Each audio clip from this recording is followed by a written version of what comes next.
Selamat Hari Raya dari Sun Cycle. Oh, banyak barang ni. Oh, thank you Sun Cycle untuk package raya.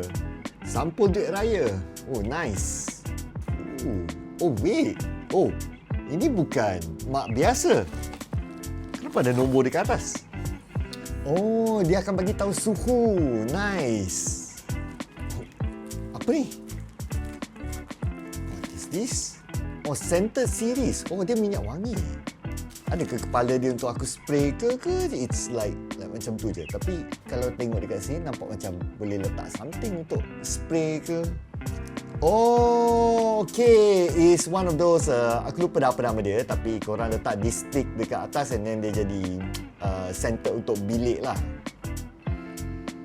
Bau dia macam bau-bau manly gitu.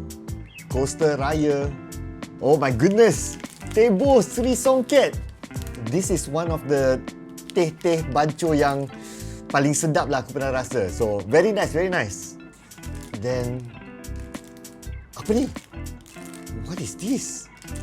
Apa ni guys? Adakah ni sikat rambut? Not for my use case kot. Tapi aku rasa yang ni is tempat simpan wayar. Kot lah. Mungkin kalau korang tahu, korang tinggalkan dalam ruang komen.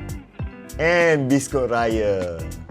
Terima kasih Sun Cycle dan korang semua juga. Selamat Hari Raya balik kampung tu. Jalan elok-elok dan take care masing-masing. Jangan main mercun sangat, okey?